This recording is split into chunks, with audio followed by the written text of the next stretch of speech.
Luena et Leila se disputent, Leila lui dit qu'elle montrera à tout le monde qui est Luena da Silva. Luena lui demande à Norberto. Tout le monde attend les nouvelles de Francesca, Mara leur annonce que Francesca n'a pas été violée, juste sa copine. Francesca rend visite à Léonore, elle lui dit qu'elle sait ce que c'est, puisqu'elle a été elle-même aussi violée dans le passé. Elle lui demande d'être forte et d'essayer de se souvenir de la personne qui l'a faite. Léonore de met à penser à la soirée, elle dit à Francesca elle sait qui c'est le jeune qui avait un arbre tatoué au bras. Laura l'inspectrice essaie de poser les questions à Léonore, sa grand-mère la met à la porte, elle lui dit que sa fille n'est pas en état de parler. Léonore lui dit qu'elle ne se souvient de rien. Enrique se rend dans la chambre de Bianca, il dit à Chico qu'il a dit à Rui que c'est sa fille, Enrique lui demande de le confirmer, Chico lui dit que non il plaisantait, Enrique lui demande de partir, il dit à Mara que personne ne le laisse rentrer. Tiago regarde avec insistance la photo de celle qui fait chavirer son cœur. Il entend les pas, puis fait semblant de jouer à la console.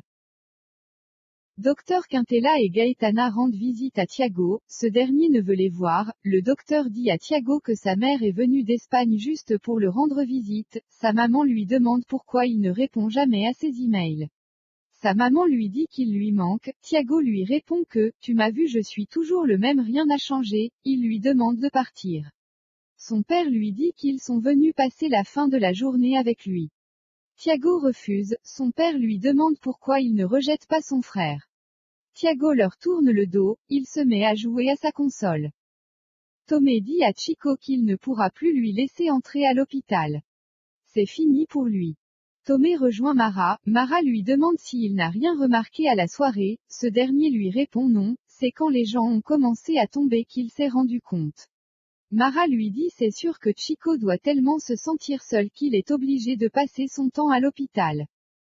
Tomé semble reconnaître Bianca, il le dit à Mara, Mara lui demande s'il l'a vue à la soirée, il lui répond que non d'ailleurs.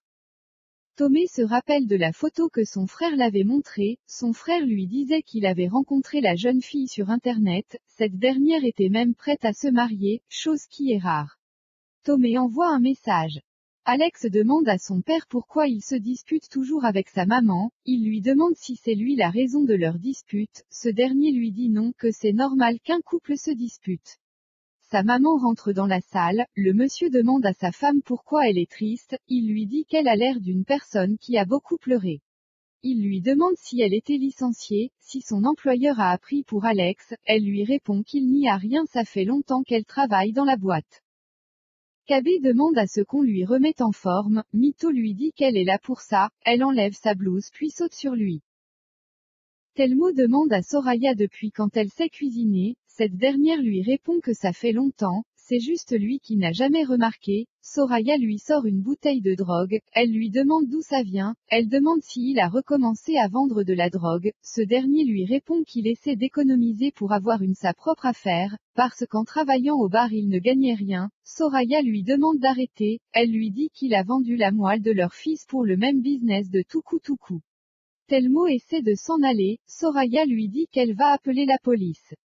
Telmo essaie de la convaincre de ne pas le faire, il lui dit qu'il a déjà un casier judiciaire, dont si la police l'arrête ça sera grave pour lui.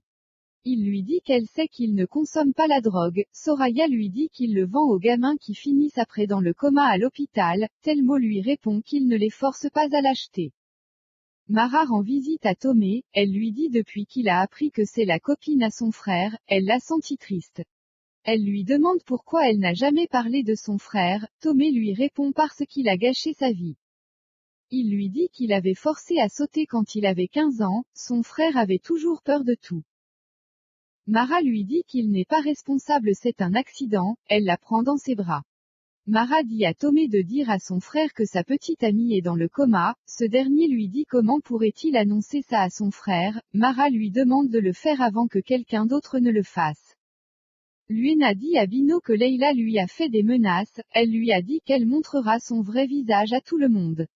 Bino lui demande de dire à Norberto qu'il y a 7 ans de cela elle avait mis Leila à la porte pour protéger les intérêts de Junior. Luena lui demande s'il croit que Norberto va croire en elle. Luena reçoit un message de Norberto disant de le retrouver à la marina, elle le dit à Bino puis s'en va. Ramiro discute avec Bino sur le retour de Xavier, Norberto appelle Bino, il lui demande s'il sait où se trouve Luena, Bino trouve ça bizarre, il dit à Ramiro qu'ils doivent suivre Luena. Luena est attendue par Leila, cette dernière l'accuse toujours de tout ce qui lui est arrivé, elle essaie d'attraper Luena puis elle tombe dans l'eau, elle crie à l'aide, Ramiro se jette à l'eau pour la sauver, Norberto demande à Luena ce qui s'est passé, cette dernière lui dit qu'elle n'est pas responsable. Ramiro dit à Bino qu'il a vu Luena la pousser, Bino lui dit que non, c'est Leila qui a tout manigancé pour causer du tort à Luena. Leila demande à Norberto si Luena a été arrêtée, elle l'accuse d'avoir tué Bill son petit ami, elle lui dit encore que Luena veut qu'elle parte de la maison, elle demande à Norberto de croire en elle. Luena pense à sa conversation avec son frère, quand elle lui disait qu'elle ne laissera personne détruire ce qu'elle a réussi à avoir. La grand-mère de Léonore dit à sa petite-fille que c'est très bien qu'elle n'ait rien dit, ça évitera les scandales dans la presse. Elle lui demande pourquoi elle l'a menti, elle l'attrape par le bras. Clara, Bruno et Santiago entrent dans la salle, elle crie sur eux, elle demande si c'est eux qui l'a emmenée à cette fête. Santiago, Bruno et Clara disent ne pas la connaître. Léonore lui répond que c'est elle, la seule responsable.